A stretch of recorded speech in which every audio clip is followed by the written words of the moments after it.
Richwood, West Virginia.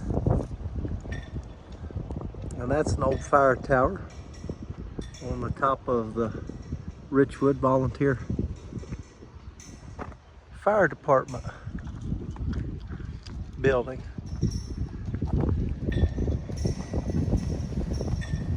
I'll try and get you the name of that fire tower. It was decommissioned today on the top up there. Got the Richwood City Hall.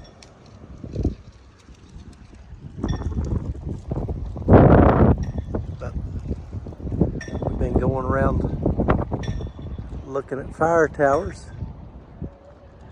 and we seen a video about this somewhere, that this one was up here at Richwood, so we were passing through and decided we'd stop by.